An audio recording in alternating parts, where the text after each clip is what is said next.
UMBASA. With the release of the PlayStation 5 and the Xbox Series X, the next generation of gaming is upon us.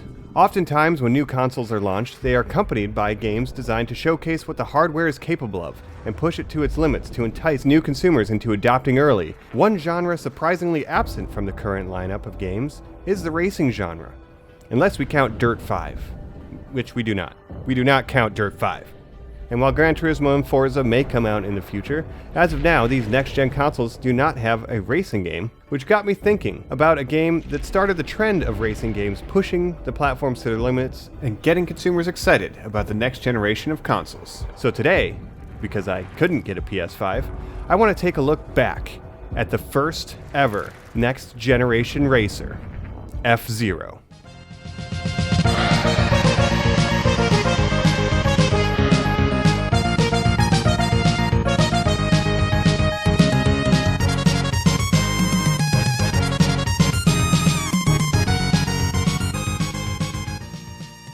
Hey everyone, UmbasaMufasa here, and today I'm going to be talking about F-Zero, which is my personal favorite racing game of all time. And as of the making of this video, it is over 30 years old.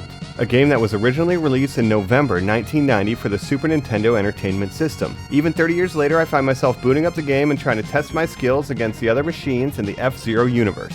I still believe this game holds up in every way. The soundtrack absolutely slaps, the sense of speed is unmatched, and the challenge is still there even after all these years. Without further ado, let's go ahead and jump right in and take a look at the first ever next-gen racer, F-Zero.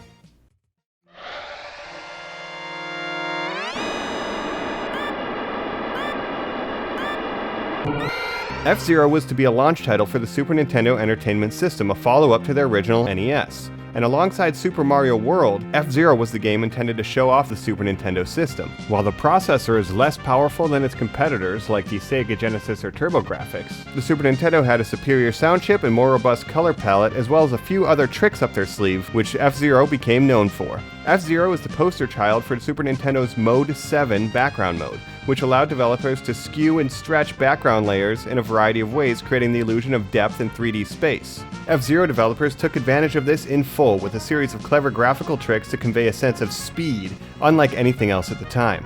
Shigeru Miyamoto himself was impressed at the early demos and decided the game needed to be produced 100% in-house as a Nintendo first-party title. I'd say their dedication to the project surely paid off in the end, as the quality of this game far exceeds anything gamers could have expected in the early 90s.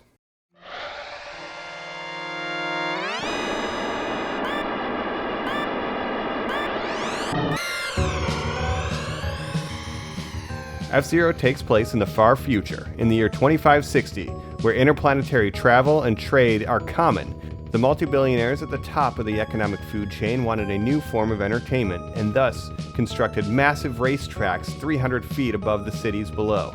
These races would be held on multiple worlds across the galaxy, and winning the races would be the greatest honor one could achieve. And this circuit of races would simply be known as F-Zero. Interestingly enough, the futuristic setting of F-Zero was just as much a result of technical limitations as it was creative decisions. For example, the racetracks were decided to be placed in the clouds above the cities because due to Mode 7's limitations, you weren't able to create 3D objects scrolling past the track, so the developers simply imagined that the small grids below were the massive super cities of the future. Another consideration to save data was to simply remove the tires, as it requires less sprites to animate. These two things combined together to create the aesthetic and idea for what would become F-Zero. None of this backstory is present in the game whatsoever. In fact, the only way you would learn about this backstory is if you had read the manual. Another interesting thing is that all of the characters of F-Zero only appear in a pack-in comic book. That's right, Captain Falcon is originally a comic book character. So let's go ahead and take a look at the characters and the machines that they pilot on the F-Zero circuit.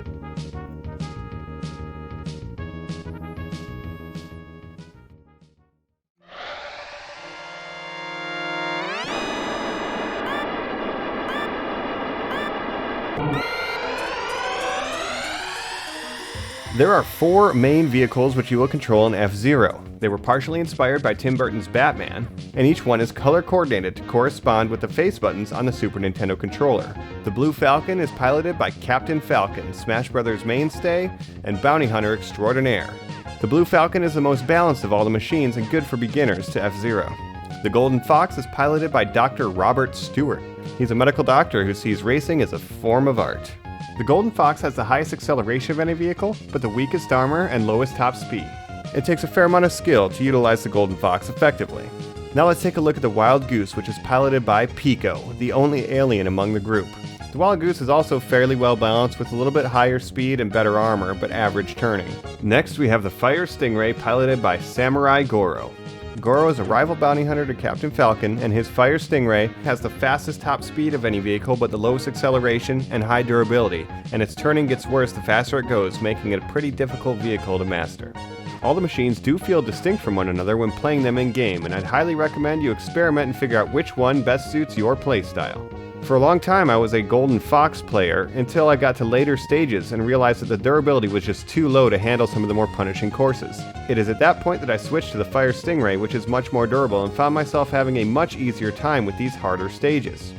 I leave it up to you to experiment and figure out which one you prefer for yourself. Now let's take a look at what you can expect when jumping into your first F-Zero race.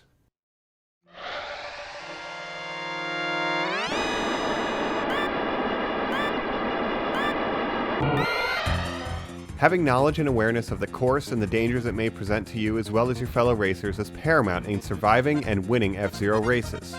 There are a number of hazards you will encounter in an F-Zero race which will cause damage to your power meter. Take too much and your vehicle will explode. The guide beams along the sides of each track damage you if you contact them. You also have to worry about AI racers who will bump you and knock you off course. And there are even some of these which will explode on contact.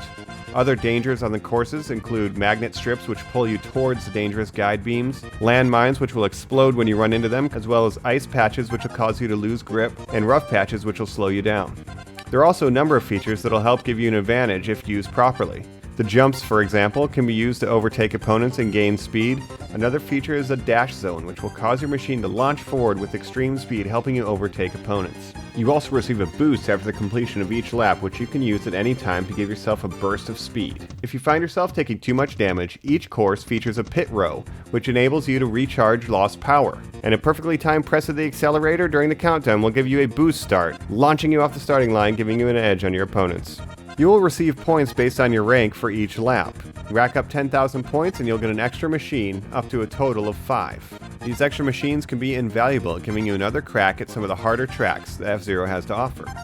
Now that you're familiar with what to expect in an F-Zero race, let's go ahead and take a look at the Grand Prix mode.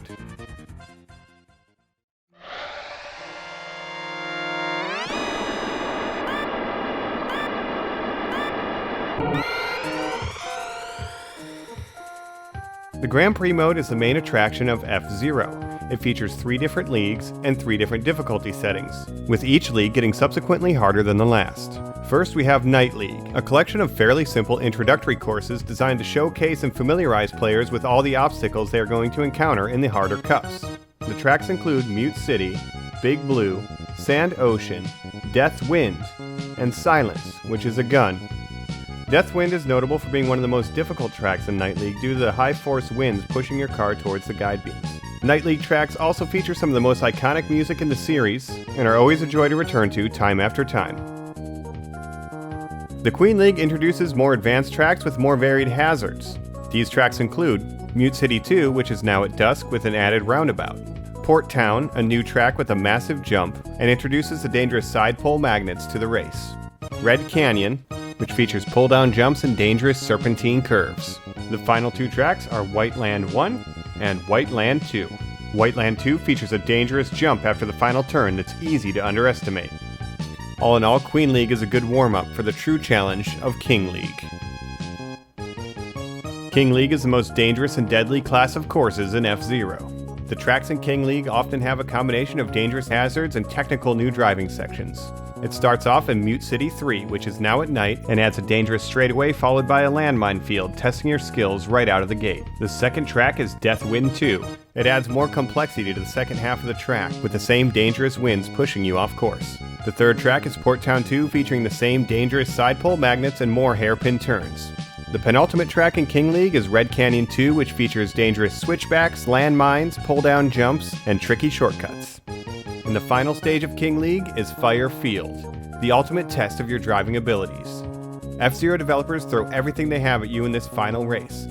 It features landmines, side pole magnets, and deadly turns. This track feels more like a boss fight than a race, and if you're able to successfully overcome the challenges it presents to you, you can confidently call yourself F-Zero Champion.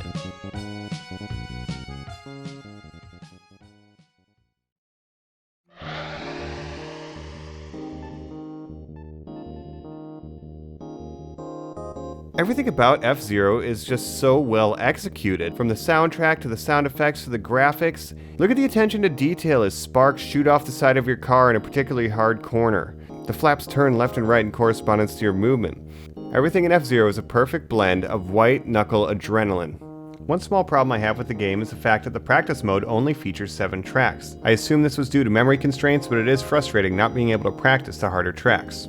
The only other major issue I have with the game is its lack of a multiplayer mode. A prototype of this mode was in development early on, but then focus was shifted and it was turned into Super Mario Kart, which, ironically, is probably why we have not seen a new F-Zero game in years, because Nintendo makes plenty of money with the Mario Kart series with each iteration. It is also unfortunate to note that the F-Zero franchise has not seen a release in 16 years, with the last game being the Game Boy Advance Japan exclusive, F-Zero Climax, which harkens back to the Super Nintendo version with the same Mode 7 scrolling present in the original.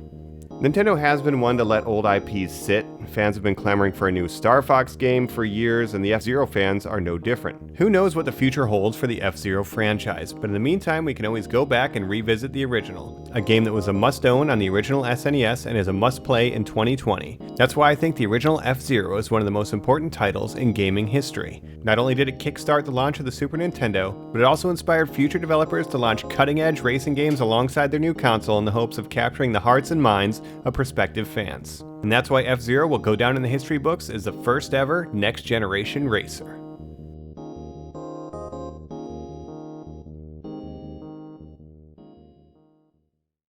Hey everyone, thank you so much for watching the video. I hope you enjoyed it, and if you did, please leave a comment, a like, a share, subscribe to the channel for more content like this. You can also check out some of my other videos over here, and as always, take care, be kind, be safe, be yourself. You have a heart of gold, don't let them take it from you. Signing off, UmBASA.